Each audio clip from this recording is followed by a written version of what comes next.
हमारे पास क्वेश्चन है factorize p plus Q whole square minus 20 into p plus q minus 125। अब इधर हमारे पास क्या आ रहा है, p plus Q whole square आ रहा है और इधर क्या आ रहा है, p प्लस क्यू। अब तुम्हारे माइंड में आएगा यहाँ पर p plus Q whole square की आइडेंटिटी लगा ले, यही सोचोगे तो वो कर सकते हैं, लेकिन उससे ना थोड़ा कॉम्प्लिकेटेड हो जाएगा क्वेश्चन, तो मैं इसके लिए थोड़ा आसान तरीके से कराऊंगा। और सिंप्लीफाई होता ना अगर फैक्टराइज की जगह, तब तो हम आइडेंटिटी ही लगाते p plus Q whole square की और इसको भी ब्रैकेट खोलते और सॉल्व कर लेते। लेकिन अगर इस तरह से आ जाता ना फैक्टराइज में p plus Q whole square और इधर p प्लस क्यू हो, ये देखो ये बिल्कुल सेम है, बस इधर स्क्वायर है और इधर स्क्वायर नहीं है, p प्लस क्यू दोनों तरफ है और यहाँ पर क्या है हमारे पास कांस्टेंट टर्म है। तो इसको हम क्या करेंगे, एक दूसरे वेरिएबल से p और q के अलावा कोई भी वेरिएबल ले लेंगे और उसको p प्लस क्यू के इक्वल लिख देंगे। तो हम यहाँ लिख देंगे let p plus q is equal to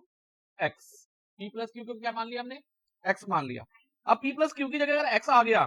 तो यहाँ पर क्या बन जाएगा एक्स स्क्वायर, क्योंकि p plus Q whole square है, तो p प्लस क्यू की जगह हमने क्या रखा है x रखा है, माइनस 20 p प्लस क्यू की जगह इधर भी क्या होगा x होगा, माइनस 20x और माइनस 125। अब यहां पर हमारे पास हो गया x square minus 20x minus 125। तो ये जब भी ट्राइनोमियल हो, तीन टर्म्स हो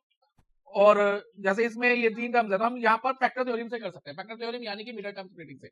तो इसमें प्रोडक्ट और सम लेते हैं, जैसे कि मैंने पहले भी बताया हुआ है, सम क्या रहेगा x का कोफिशिएंट, x के आगे वाला नंबर, और वो क्या है इधर माइनस 20, और प्रोडक्ट क्या रहेगा जो एक्स स्क्वायर के आगे नंबर है, जैसे 1 multiply by constant term, constant term क्या है हमारी माइनस 125, तो 1 इंटू माइनस 125 यानी कि माइनस 125 प्रोडक्ट हो गया। अब हमने दो नंबर ऐसे लेने हैं जिनको मल्टीप्लाई करके माइनस 125 आए और उनका सम यानी कि ऐड करके माइनस 20 आए। तो अगर ओरली पता चल जाए तो गुड, नहीं तो हम इसमें एक तरीका भी है हमारे पास, तो फैक्टराइज करके देख लो प्रोडक्ट को 125 है जैसे, तो ये पहले किससे जाता है 5 से, तो यहाँ पर 25 फिर 5 ठीक है, और यहाँ पर भी 5। अब ध्यान रखना क्योंकि प्रोडक्ट नेगेटिव है ना, तो एक नंबर नेगेटिव रहेगा और एक नंबर हमारा पॉजिटिव रहने वाला है, और क्योंकि सम नेगेटिव है तो बड़ा नंबर हम नेगेटिव रखेंगे, अगर सम पॉजिटिव होता तो बड़ा नंबर पॉजिटिव होगा, अभी सम नेगेटिव है तो बड़ा नंबर हम नेगेटिव रखेंगे। और यहाँ से रेंडमली दो नंबर ढूंढ लेंगे, जैसे 5 था, एक तो 25 ले लिया और दूसरा नंबर हमने 5 ले लिया। अब एक नंबर हमें नेगेटिव रखना है, क्योंकि प्रोडक्ट नेगेटिव तभी आएगा जब एक नंबर नेगेटिव होगा एक नंबर पॉजिटिव, क्योंकि सम नेगेटिव है तो बड़ा वाला नंबर हम नेगेटिव रखने की कोशिश करेंगे, तो बड़ा नंबर हमने माइनस 25 है तो उसको नेगेटिव रख दिया और छोटे नंबर को पॉजिटिव रखा।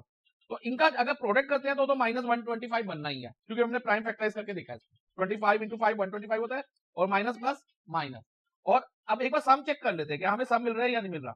लाइक माइनस 25 प्लस 5, अब माइनस प्लस माइनस 25 प्लस 5 क्या होगा माइनस 20, तो सम मिल रहा है। अगर नहीं मिलता तो हम कोई और कॉम्बिनेशन ट्राई करते, लाइक तीनों 5 ले लेते और फिर 1 अलग से ले लेते, इस 1 को अलग से ले लेते, लेकिन अभी तो हमारा बन गया है पहले स्टेप में ही। तो हमारे मिडिल टर्म के दो नंबर कौन से हुए माइनस 25 और प्लस 5, तो इधर हम लिखेंगे एक्स स्क्वायर माइनस 25x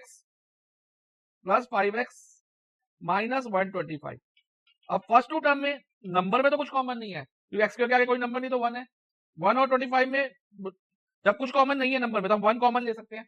और 1 हम लिखते नहीं है, और एक्स स्क्वायर और एक्स में से क्या कॉमन लेंगे एक्स कॉमन ले लेंगे, तो अब ब्रैकेट में क्या बचेगा एक तो एक्स बचेगा और यहाँ पर माइनस 25 बचेगा। अब इधर से क्या कॉमन आ रहा है प्लस 5 कॉमन लेंगे, तो ब्रैकेट में क्या बचेगा एक तो एक्स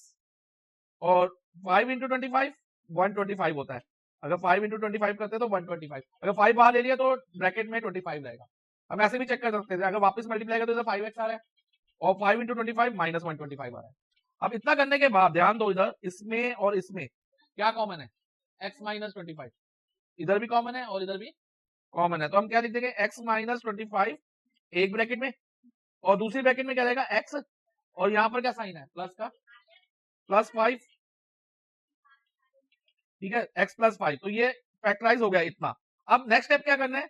जो x की वैल्यू थी ना